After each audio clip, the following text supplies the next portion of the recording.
Good morning, જય Shri Krishna dear students. Last વીકની અંદર આપણે ટુ કોલમર કેશ બુક એમાં ટુ ટાઈપ્સના ટુ કોલમર્સ કેશ બુક આપણે જોઈ ગયા હતા. First cash and discount columnar and second one cash and bank columnar. Now third types of three columnar cash book. Two columnar cash બુકની અંદર bank ને discount Colmar cash book છે અને અત્યારે આપણે પેન્ડિંગ રાખીએ છીએ. Cash, bank and discount three columnar cash book એ આજે આપણે શીખવાના છે.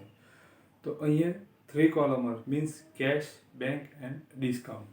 Here discount means cash discount. Trade discount કોઈ જગ્યાએ એન્ટ્રી થતી નથી. એટલે આ જે ડિસ્કાઉન્ટ છે એ કયું કેશ ડિસ્કાઉન્ટ છે.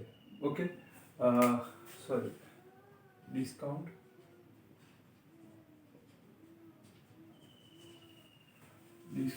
received and cash and bank columnar. ગમે એ ટાઈપનો આપણે કેશ બુક બનાવીએ, કેશ ને બેંક કોલમર આવે એટલે આપણે ધ્યાન રાખવાનું કોન્ટ્રા ટ્રાન્ઝેક્શનનું. ઓકે, એ કેવી રીતના આઈડેન્ટિફાઈ કરવાનું એ તમને કી આપી જ છે. ઇલ્યુસ્ટ્રેશન number 6. From the following transaction, prepare three columnar cash book of Sri Jethalal. 2015, 1st July. Opening cash balance 10,000 and bank overdraft 4,000. Goods of rupees 3,000 purchased from a year at 10% cash discount and issued check of the necessary amount. Salary of rupees 800 and stationery of rupees 700 paid by check. Goods of 6,000 purchased from Babita at 10% trade discount. Half of the amount paid by cash and the balance amount is paid by check. 4,000 deposited in the bank. Check of rupees 6,000 issued to Popatlal toward the full settlement of the accounts of rupees 6,050. Atmaram has given rupees 6,000 cash and check of rupees 4,000 which is deposited in the bank toward the amount payable of rupees 10,070. Check of rupees 5,000 received from Sundar toward payment of the old debt which is deposited in the bank. Rupees 3,000 cash paid toward income tax of Jethalal. Check of Sundar is dishonor. 50 paisa dividend received from receiver of Sundar. Goods of rupees 10,000 sold to Tipendra at 10% cash discount from 60% of the amount check received which is deposited and the remaining amount is received in cash. After keeping cash on hand of rupees 2,000, remaining amount is deposited in the bank. Now here is three column cash book.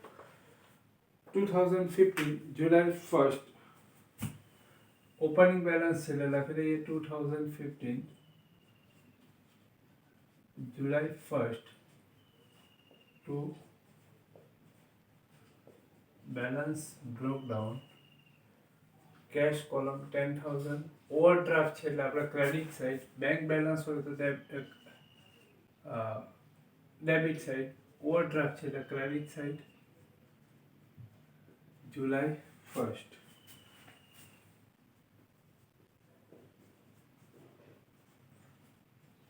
Balance broke down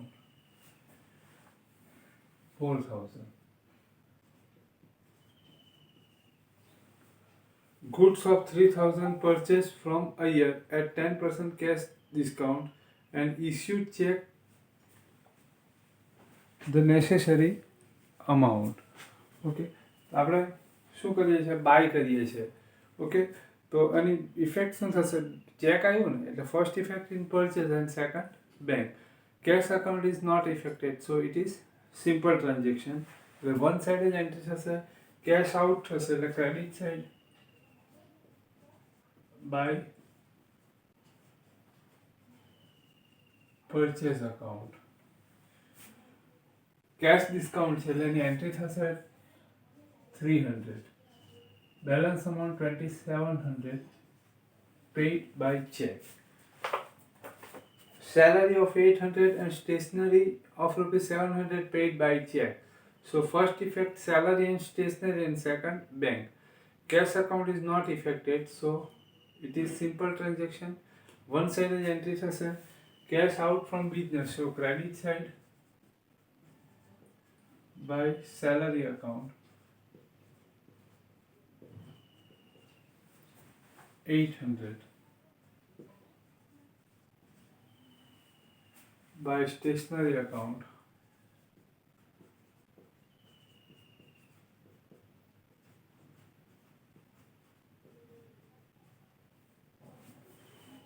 700.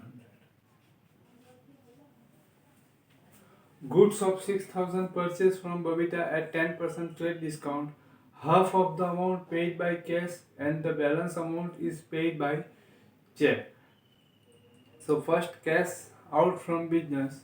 So credit side number 7 by purchase account. Purchase account. Here is trade discount, and trade discount is not entered in discount column. 6,000 minus 10%. So 5,400. અહીં ડિસ્કાઉન્ટની entry નહીં થશે. 5,400નું bill થશે. Half of amount એટલે 2,700 paid by cash and balance amount check. 4,000 deposited in the bank. So first effect in bank account and second cash. So cash and bank both account are affected. So it is contra transaction.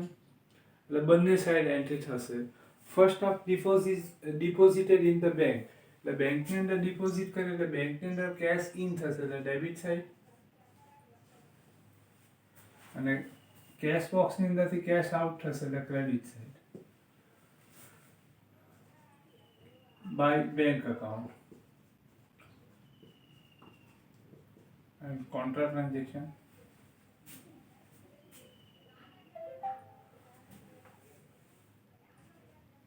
to bank account. Contra transaction. Next, check of 6,000 is check of 6,000 issued to Popatlal toward the full settlement of the account of rupees 6,050. એટલે આપણે 6,050 રૂપિયા પોપટલાલને આપવાના હતા.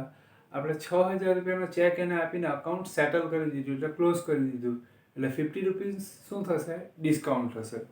Check issued two Popatlal એટલે cache out થશે એટલે credit side by Popatlal account. 50 rupees in discount and 6,000 in bank column. Atmaram has given 6,000 cash and check 4,000 which is deposited in the bank toward the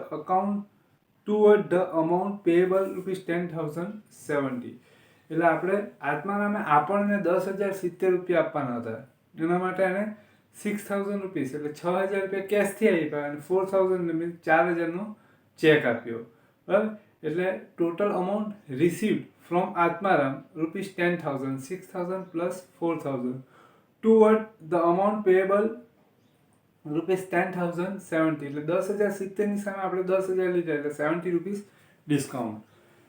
check receive કરીએ એટલે debit side to Atmaram.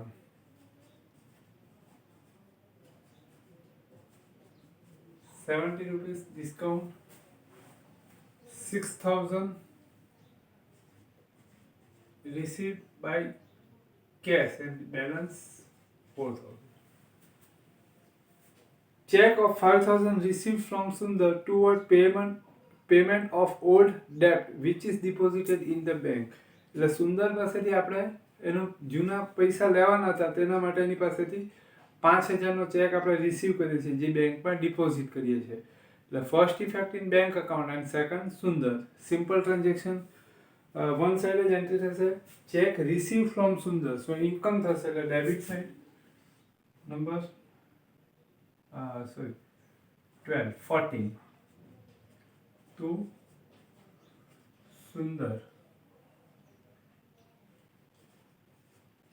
account 5,000. Next, 3,000 cash paid toward income tax of Jethalal. એટલે જેઠાલાલનો income tax આપણે કેશથી paid કરીએ.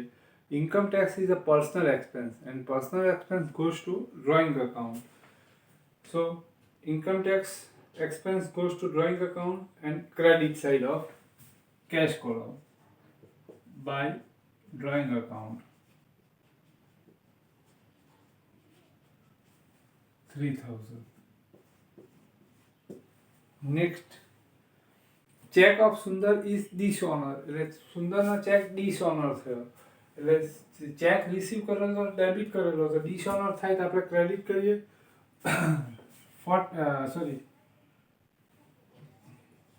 by Sundar account 5,000. 50 પૈસા dividend receive from receiver of Sundar. એટલે હવે છે તે આપણે ચેક ડિસઓનર થયો એટલે આપણે સુંદરના જે રિસીવર છે એના પર આપણે નોટિસ મોકલાવી. પહેલાં એની નોટરી કરાવીએ. ચેક ડિસઓનર થાય તો એની આપણે નોટરી કરાવીએ, પછી એને આપણે એના પર લીગલ એક્શન લઈએ. તો એનો જે રિસીવર છે, મેનેજર છે, એની પાસેથી 50 પૈસા ડિવિડન્ડ એટલે 1 રૂપિયો લેવાનો હોય તો તેની સામે 50 પૈસા આપણને મળ્યા. એટલે કે 100 રૂપિયા લેવાના હોય તો એની સામે 50 રૂપિયા મળ્યા. 1000 લેવાના હોય તો એની સામે 500 એટલે કે અડધા મળ્યા. બરાબર છે. તો અહીંયા આપણે કેટલા એની પાસેથી લેવાના છે? 5,000. એ ડિસઓનર થાય ને એટલે એનો જે રિસીવર હોય ને એ એની પર્સનલ પ્રોપર્ટી વેચી દે ને પછી એની અંદરથી એની પર્સનલ લાયબિલિટી હોય એ પે કરી દે ને પછી જે વધે એ આપણે રિસીવ અમાઉન્ટ થાય. તો એ આપણે રૂપિયો લેવાનો હોય તો 50 પૈસા એટલે કે હાફ અમાઉન્ટ આપણે રિસીવ કરી શકીએ. તો 5,000 છે તો એની સામે 50% અમાઉન્ટ એટલે 25,000 receive from his receiver. Okay, તો ઇન થશે એટલે debit side to Sundar account 5,000 into 50 paisa means 0.50. So 2,500 received. અહીંયા કેશ કે એવું નથી લખેલું, કેશ કે ચેકથી રિસીવ કરીએ. પણ જ્યારે આપણે આવી રીતના રિસીવર પાસેથી રિસીવ કરીએ ત્યારે બાય ચેક જ થતું હોય. એ સોલ્વન્ટ થાય એ ડિસઓનર થાય એટલે સોલ્વન્ટ થાય તો એની પાસેથી જે પૈસા મળે એ ચેકથી મળતા હોય. Goods of ₹10,000 sold to Tipendra at 10% cash discount for 60% of the amount check received, which is deposited, and the remaining amount is received in cash. તો આપણે સેલ કરીએ એટલે કેશ ઇન થશે એટલે debit side.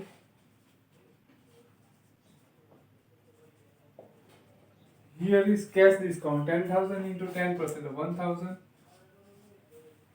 9,000 receivable amount, 60% amount received by check એટલે 9,000 into 60% એટલે 5,400 and balance amount એટલે 40%. 9,000 into 40% 3,600.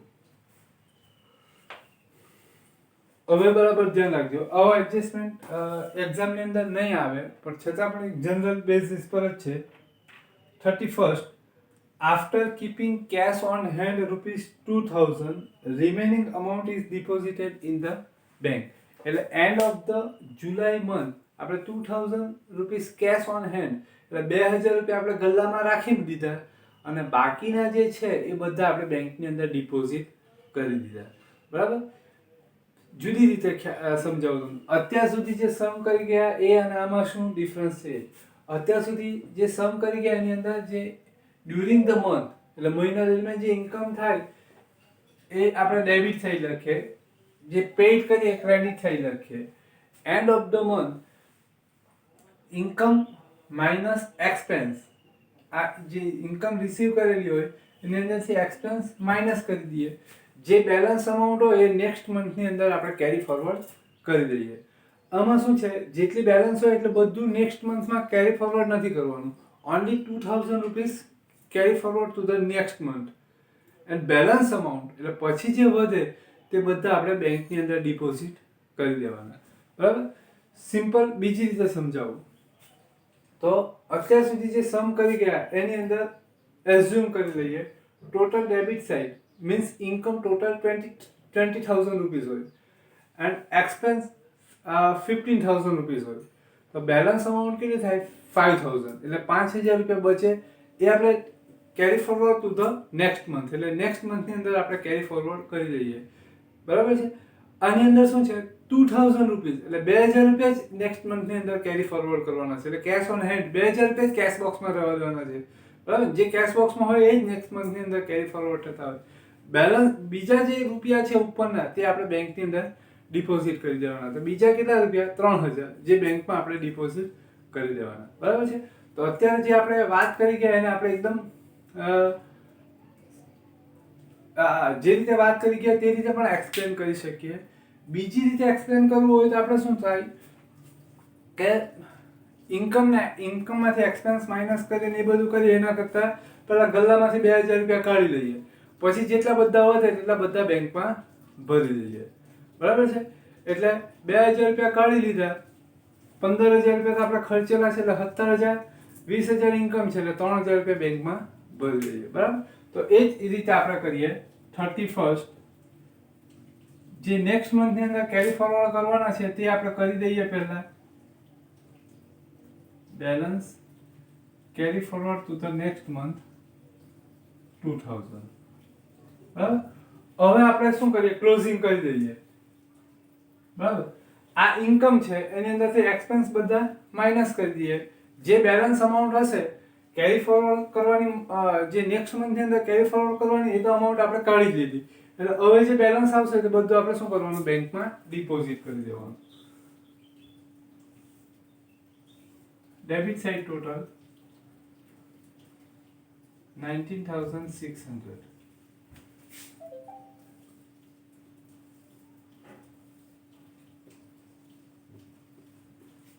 minus 2,700 minus 4,000 minus 3,000 minus 2,000 એટલે બેલેન્સ અમાઉન્ટ આવશે 7,900. એને આપણે લખી દઈએ 31st by deposited in bank so bank account. હવે આ ટ્રાન્ઝેક્શન છે ને કોન્ટ્રા ટ્રાન્ઝેક્શન થશે બીકોઝ ઓફ એક મિનિટ હા આને છે ને આપણે નીચે જ લખીને તો તમે કન્ફ્યુઝ વધારે થાય.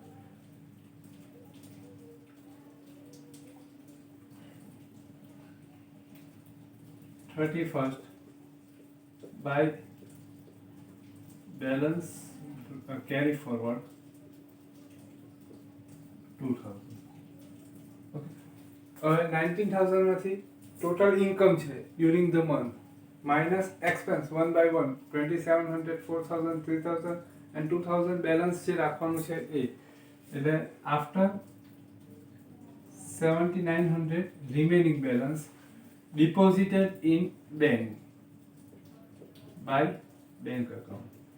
બરાબર? આ કોન્ટ્રા ટ્રાન્ઝેક્શન થશે બીકોઝ આ જે 7,900 બેંકમાં ડિપોઝિટ કરવાના એ ક્યાંથી કેશ બોક્સમાંથી એટલે first effect in cash account and second bank account. Okay એટલે આ કયું ટ્રાન્ઝેક્શન થશે કોન્ટ્રા ટ્રાન્ઝેક્શન થશે. અહીં ક્વેશ્ચન માર્ક રાખીએ અહીંયા કોન્ટ્રા ટ્રાન્ઝેક્શન રાખીએ. ક્વેશ્ચન માર્ક મીન્સ આ જે ક્વેશ્ચન માર્ક રાખીએ ને એટલે આપણે એવું સમજવાનું કે આ ક્લોઝિંગ કરતી વખતે જે ડિફરન્સ અમાઉન્ટ આવે ને એ આપણે છે આ કોન્ટ્રા ટ્રાન્ઝેક્શન એટલે આ બાજુની સાઈડ પણ એન્ટ્રી કરવાની એટલે ટુ ડિપોઝિટેડ ઇન બેંક એટલે બેંકની અંદર ડિપોઝિટ કરીએ અહીંયા contra transaction to cash account. હવે બેંક કોલમ બંધ કરી દઈએ. Total 28,800.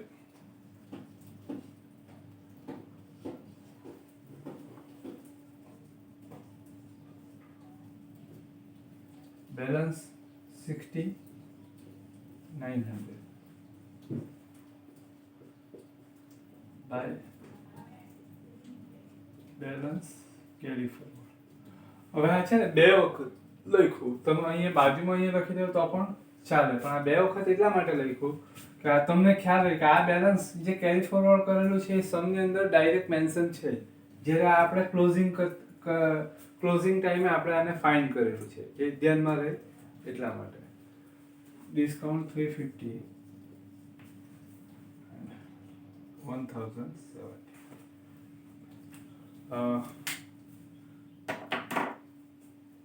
આવો બીજો એક્ઝામ આપણે આવતીકાલે કરીશું એટલે બરાબર તમને ખ્યાલ આવી જશે. બરાબર, પ્રેક્ટિસ ખાસ કરવાની.